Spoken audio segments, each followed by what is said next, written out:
Hi all, welcome back to my channel.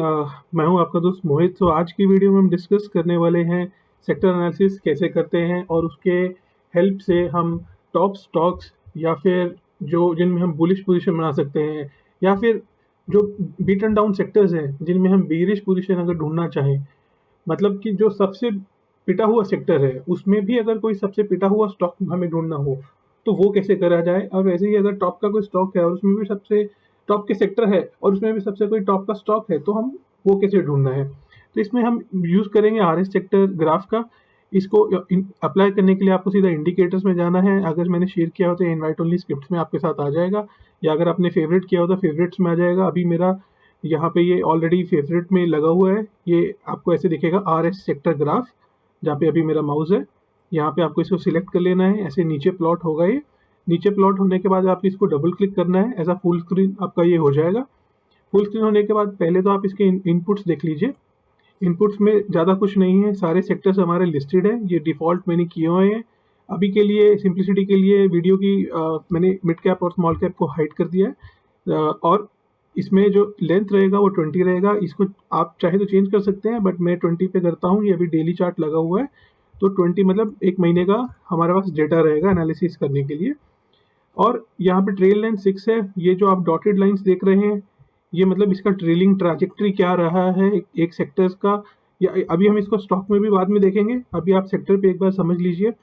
तो ये trailing आपको कितना देखना है, पीछे पीछे 6 एंट्रीज देखनी है, पीछे की 5 एंट्रीज देखनी है। देखिए मैं इस पर कर्सर रखूंगा तो ये बताएगा कि ये 6th लीडिंग एंट्री है, मतलब आज से 6 दिन पहले ये यहाँ था, अभी ये ऐसे ऐसे मूव किया है। राइट। स्कैटर प्लॉट रेजोल्यूशन आप अपने स्क्रीन रेजोल्यूशन के हिसाब से एडजस्ट कर सकते हैं, बट डिफ़ॉल्ट मैंने अपने हिसाब से 35 दिया हुआ है। यूजुअली ये सबके साथ ये सबके लिए यही काम करना चाहिए, बट आप इसको फिर भी एडजस्टेबल बना सकते हैं अपने स्क्रीन रेजोल्यूशन या मॉनिटर साइज के हिसाब से।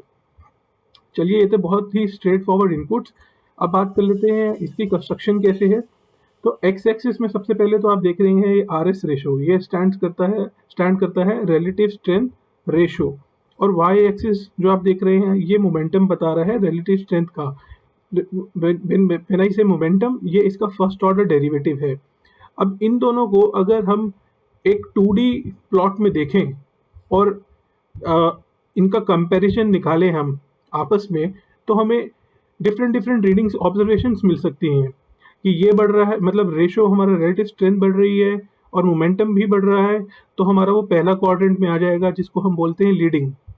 अगर हमारा रिलेटिव स्ट्रेंथ हमारी बढ़ रही है पर मोमेंटम गिर रहा है अभी, राइट, जैसे कि आप मेटल्स में देख सकते हैं, ये मेटल्स में ऊपर से नीचे की तरफ आ रहा है, मतलब मोमेंटम लैक हो रहा है यहाँ पे, तो ये हमारा वीकनिंग में आ जाएगा। राइट। इसी तरीके से अगर मोमेंटम भी ये गिर रहा है और रिलेटिव स्ट्रेंथ भी गिर रही है तो वो हमारा लैगिंग में आ जाएगा, जिसमें अभी हम देख सकते हैं बैंक निफ्टी। राइट। अभी हमारा सबको पता है ये अदानी की न्यूज़ की वजह से बैंकिंग स्टॉक्स में बहुत ज़्यादा पिटाई हुई है, तो ये बैंकिंग हमारा यहाँ दिखा रहा है। बहुत सारे और भी सेक्टर्स हैं ऊपर से जो आ रहे हैं, रियलिटी भी यहाँ आ रहा है, मीडिया भी लैगिंग में आ रहा है, इंफ्रा भी लैगिंग में आ रहा है, सीएनएक्स फाइनेंस लैगिंग में आ रहा है, एमएनसीज बिल्कुल बीच में है। तो ये आपको ऐसा रीडिंग मिल जाएगा कि जिसमें 4 तरीके के हमारे जो बॉक्सेस हैं, या मैं इनको कहूँ 4 क्वाड्रेंट्स हैं, तो वो कौन कौन से हैं। पहले आपका अगर कोई स्टॉक लैगिंग में है तो वो इम्प्रूविंग की तरफ जाएगा। अगर उसमें कुछ मोमेंटम बनता है, मतलब वो यहाँ से है और ये मोमेंटम बढ़ता है, तो वो इम्प्रूविंग में जाएगा। उसके बाद अगर उसमें रिलेटिव स्ट्रेंथ भी आती है, रिलेटिव स्ट्रेंथ मतलब जैसे कि उस पर्टिकुलर सेक्टर या स्टॉक में इम्प्रूवमेंट हो रही है, बाइंग प्रेशर आ रहा है, ना सिर्फ इंडिविजुअली उसमें, बट एज कंपेयर बाकी सबके कंपेरिजन्स के हिसाब से भी, तो वो हमारा लीडिंग कैटेगरी में जाएगा। ठीक है। और उसके बाद अगर वो मोमेंटम लैक करता है तो वो वीकनिंग कैटेगरी में आएगा। तो ऐसे ही ये क्लॉकवाइज मूवमेंट करते रहते हैं, और आपको फाइंड ये करना है कि कौन से मेरे लैगिंग में हैं, कौन से मेरे इम्प्रूवमेंट से लीडिंग की तरफ जा रहे हैं, और कौन लीडिंग में भी हमारा बहुत ज़्यादा लीडिंग हो रहा है। अभी जैसे ऑटो, आईटी, ये अभी सैटरडे के हिसाब से 28 जनवरी के हिसाब से मैं आपको दिखा रहा हूँ यहाँ पे। ठीक है। तो अभी इसको एक बार रन भी करके देख लेते हैं, कम से कम 1 महीने के लिए। इसके बाद मैं इसको स्टॉक्स में भी दिखाऊंगा। आईटी है तो आईटी में फिर हम स्टॉक्स कैसे निकाल सकते हैं। बैंकिंग में है, बैंकिंग लैगिंग में जा रहा है तो हमें फिर अगर किसी में बेरिश पोजीशन बना रही है, मतलब जो जो सेक्टर भाग रहा है, जहाँ पे मनी फ्लो आ रहा है, वहाँ पे बुलिश पोजीशंस ढूंढनी है हमें, best of the best sector में best of the best stock ढूंढने हैं। वैसे baddest of the baddest sector में या इंडेक्स पे हमें baddest of the baddest, poorest of the poor, मतलब जिसमें सबसे ज़्यादा हम कॉन्फिडेंटली एक बिलिश पोजीशन बना सकते हैं, वो कैसे ढूंढना है। उसमें उस लेवल ऑफ डिटेल में जाने से पहले मैं एक बार आपको इसका थोड़ा बार रिप्ले करके दिखा देता हूँ कि ये चलता कैसे है। तो अभी क्या है, आप रिप्ले बटन पे क्लिक करेंगे। अगर आपके पास जैसे प्रो या वो वाला अकाउंट है तो आप उसमें इस तरीके से आप इसको प्ले करके देख सकते हैं। तो ये है 2 जनवरी, आप नीचे देख सकते हैं डेट 2 जनवरी यहाँ पे। तो कम से कम 1 महीने के लिए इसको मैं एक बार मैन्युअली रन करके दिखा देता हूँ, ताकि आपको एक आइडिया लगे कि ये देखने में चलने में कैसा है। राइट, इसको आप इधर कर सकते हैं कि ये अब 2 जनवरी को कुछ इस तरीके का प्लॉट था, आज से लगभग 20-25 दिन पहले।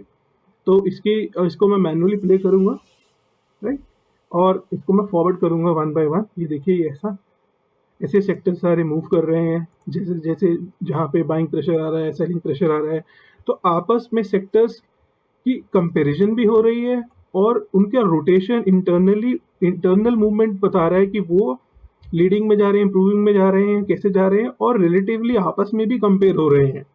राइट, आपको ऐसे आइडिया नहीं लगता है कि हाँ मेरा अभी मनी रोटेशन या सेक्टोरल रोटेशन हो रहा है। जैसे आप यहाँ देखिए, यहाँ अभी आईटी लीडिंग में घुस गया है, ऑटो लीडिंग में घुस गया है। राइट, तो ये इन चीज़ों पे अगर यहीं पे ही नज़र बनानी हो आपको, जब वो एंट्री ले रहे हो, जब उनमें मनी फ्लो आ रहा हो, बाइंग प्रेशर आ रहा हो, तो आप उसको राइट टाइम पे कैच कर पाएँ। राइट, इसको अभी मैं थोड़ा वीडियो को छोटा करने के लिए फटाफट से थोड़ा फास्ट फॉरवर्ड कर देता हूँ। ये ऐसे ऐसे देखिए घूमता रहेगा, ऐसे क्लॉकवाइज तरीके में घूमते हैं ये सेक्टर्स। और आप देखिए ये मेटल्स में मोमेंटम चला गया है, आईटी में रिलेटिवली बहुत ज़्यादा बाइंग, मतलब सेलिंग तो पूरे मार्केट में हुई है, बट आईटी में शायद नहीं हुई है। वो अब हम चार्ट पे भी देख लेंगे और इंडिविजुअल स्टॉक लेवल पे भी देख लेंगे।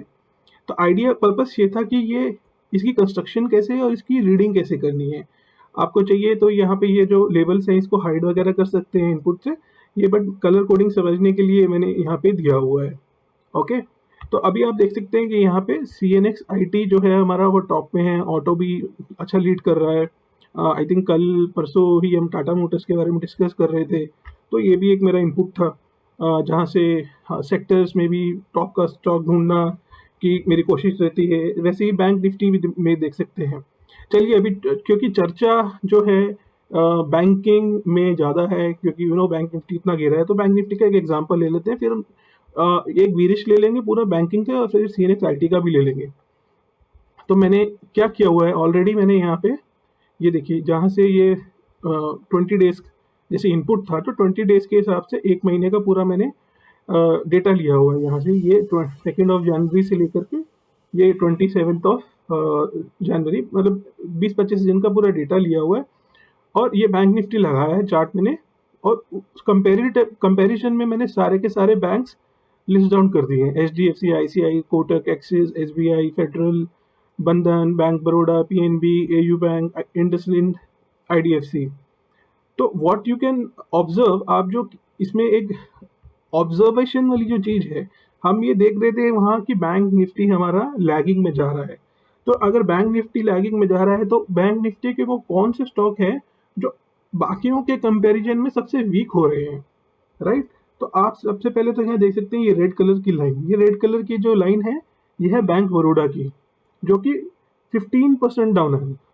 गिरा बैंक निफ्टी भी है, सारे बैंकिंग स्टॉक्स भी गिरे हैं, बट बैंक निफ्टी में भी सबसे ज़्यादा अगर कुछ गिर रहा है तो वो क्या है, और वो और कैसे गिर सकता है। मतलब आप उसमें अगर देखिए यहीं से ही गिर रहा है, अभी अभी बैंक निफ्टी तो देखिए यहाँ से गिरा है, पिछले दो दिन में मेनली गिरा है, बट इसमें अगर यहीं कहीं पहले से ही ब्रेक डाउन था। तो आप इसमें देख सकते हैं बैंक बड़ौदा का एक एग्जाम्पल, ये आप पर्पल में देखेंगे, पर्पल में आपको मिलेगा स्टेट बैंक ऑफ इंडिया का एग्जाम्पल, उससे ऊपर पिंक है ये PNB है। तो PNB, SBI and bank of Baroda, तो बहुत ही क्लियर है कि यहाँ पे PSU बैंक में बहुत ज़्यादा सेलिंग प्रेशर हमारा हुआ है। और इस ऊपर अगर आप देखें, यहाँ पे जो ऑरेंज कलर की लाइन है वो HDFC बैंक की लाइन है, उससे ऊपर जो है आई थिंक ये हमारी है ये है आई थिंक बंधन बैंक की लाइन है।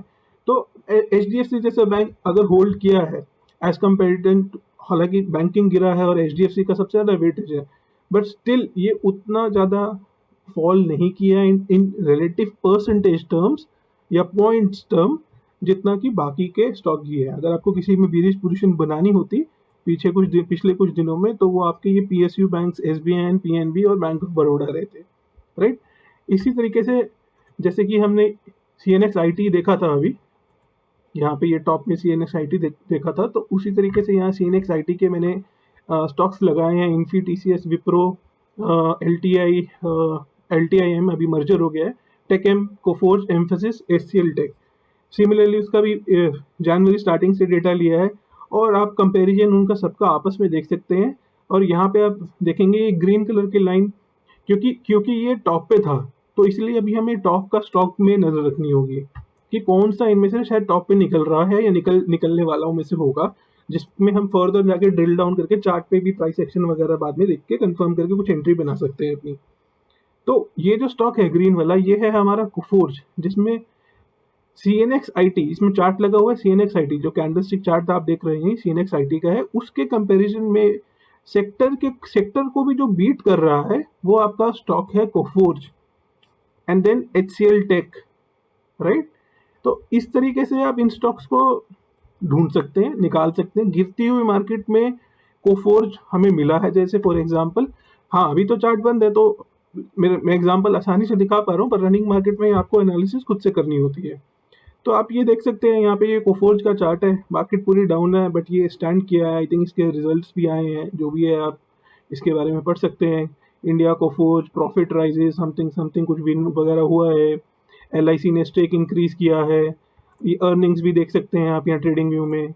इसका डिविडेंड जो है, एक्स डिविडेंड डेट, पे आउट डेट, सब इंफॉर्मेशन अवेलेबल है। ये एक मेरा रेड बुल इंडिकेटर है, जिसमें यहीं से इसने यहीं पे बाय दिया था और उसके बाद में फिर दोबारा एक बार एंट्री दी थी यहाँ पे। तो ये कभी भी स्टॉप लॉस होल्डिंग मिले मेरे हिट नहीं हुए और ये अच्छा ट्रेड चल रहा है यहाँ पे ये नीचे गया अपने CAGR के लाइन से नीचे। CAGR के लाइन के बाद उसमें बुलिश पोजीशन बनती है और मीन की तरफ वो स्टॉक बढ़ता है। मीन रिवर्जन प्ले आउट किया और वो अभी ऊपर की तरफ अपनी ट्रैजेक्टरी ले रहा है। तो ऐसे आप स्टॉक्स निकाल सकते हैं। उसी तरीके से जैसे कोफोर्ज का अभी हमने पहले I think bank of Baroda देखा था, तो बैंक ऑफ बड़ौदा जैसे इतना भागा था अभी, तो बैंक ऑफ बड़ौदा को हम देख सकते हैं। ये देखिए, ये है बैंक ऑफ बड़ौदा का चार्ट, जिसमें मैंने कहा था कि पूरे बैंकिंग में ये सबसे ज़्यादा वीक है। तो वही उसी सेम काइंड ऑफ एनालिसिस आप यहाँ पे जैसे वहाँ की थी, आप यहाँ पे भी कर सकते हैं। एक कुछ मेरे कुछ रूल्स हैं, 3 टचेस रूल वगैरह, उसके हिसाब से आप लगाइए। ये देखिए लाइव अभी लगा रहा हूँ मैं आपके सामने, और आपको यहीं पे ही लाइव यहाँ पे जैसे ये रेड बुल आपको यहीं पे एंट्री दे दिया रेड, क्योंकि ये यहाँ पे ही हमारा सेल हो गया। प्राइस एक्शन में बाद में आया सेल, और क्लाउड भी पहले से ही रेड हो गया था यहाँ पे करीबन 10th ऑफ जनवरी से ही। तो ये रेड बुल के बारे में एक अलग वीडियो में बना चुका हूँ, उसका लिंक मैं डिस्क्रिप्शन में डाल दूंगा, आप देख सकते हैं। बट कहने का पॉइंट ये है कि कैसे आप बेस्ट स्टॉक ढूंढें, बेस्ट सेक्टर्स ढूंढें और बैडेस्ट सेक्टर ढूंढें। और ओवरऑल मार्केट गिर रहा है तो बैडेस्ट सेक्टर्स में बैडेस्ट स्टॉक में पोजीशन ले बेरिश वाली, एंड वाइस वर्सा। मतलब कि अगर मार्केट बुरा है तो बुरे वाले देखें, मार्केट अच्छा चल रहा है ओवरऑल तो अच्छे वाले में आप देखिए। तो इसमें जैसे IT है, IT में कोफोर्ज का एग्जांपल मिला, वो इतना नहीं भागा क्योंकि ओवरऑल पूरी मार्केट डाउन है। यही मार्केट बुलिश होती और हमें IT मिलता और उसमें कोफोर्ज मिलता, तो कोफोर्ज में बहुत ही ज़बरदस्त बुलिश पोजीशन होती, वहाँ बहुत ही ज़्यादा ऊपर होता वो। तो ये एक छोटा सा लर्निंग वीडियो था। अगर आपको अच्छा लगे तो लाइक करिए, और अगर आप टेलीग्राम ग्रुप पे नहीं है, आप टेलीग्राम ग्रुप में आ सकते हैं, ज्वाइन कर सकते हैं। आई थिंक ये यहाँ पे है, इसको मैं एक बार दिखा देता हूँ। इसमें मैं ये सब शेयर करता रहता हूँ। ये FII पोजीशंस हैं, ये रिपोर्ट्स हैं, ये भाव कॉपी रिपोर्ट्स है, ये इसमें बॉट काम करते रहते हैं। ये कुछ पेयर ट्रेडिंग का कल दिखा रहा था कि कैसे पेयर ट्रेडिंग में perfect jackpot kind of trade मिला। और यहाँ पे ये कुछ बाकी इंडिकेटर्स हैं। आई थिंक ये अल्ट्रा प्लस स्नाइपर का कुछ अलर्ट हुआ सुबह 1:15 पे सेल का। ये एक गूगल शीट है जो चलती रहती है रोज, इंट्राडे सिग्नल्स आते हैं इससे, यहीं भी इसी इसी में आते हैं। ये कुछ मैंने कल पोजीशन लिया था, आई थिंक कवर्ड कॉल किया था, वो है। और बहुत सारे अलर्ट्स हैं, ये गूगल शीट्स का अलर्ट है कि पुट बाय करो, सुबह सुबह 9, सवा 9, साढ़े 9 पे आ जाते हैं। सारे प्राइस लेवल्स जो भी निकालता है, previous day low, previous week high, low, close, सारे लेवल्स आते हैं यहाँ पे। ठीक है, यहाँ पे मेरे बाकी इंडिकेटर्स जो चलते हैं जिन पे मैं खुद काम करता हूँ, खुद एक्चुअल ट्रेड लेता हूँ। एक शॉर्ट ट्रायंगल है, शॉर्ट ट्रायंगल के बाद इमीडिएटली वो बोलता है 938 के बाद 941 कि सेल कॉल, मतलब कि पुट से बाहर हो जाना है, राइट, इमीडिएटली। तो यहीं पे क्लियर हो जाता है सेल कॉल। आप देख सकते हैं कि 41,700, आई थिंक मैंने कल रिप्लाई भी कर रहा था कि 332 पे एंट्री ली थी, उसके बाद 190 हो गया था, और 190 के बाद ये और भी नीचे गया था 155, यही कॉल। तो ये सारा कुछ अगर मैं फ्री होता हूँ तो मैं अपडेट कर देता हूँ, और नहीं तो बॉट काम करते रहते हैं। जब मैं बिजी होता हूँ तो मेरे कुछ एल्गोज और बॉट्स जो है काम पे लगे रहते हैं, इस ग्रुप को एक्टिव रखते हैं। आपको अच्छा लगे तो ज्वाइन कर सकते हैं। वीडियो लंबी ना हो इसलिए मैं थैंक यू बोलता हूँ सबको, and enjoy the weekend. We will connect in another video on another topic and learn something new.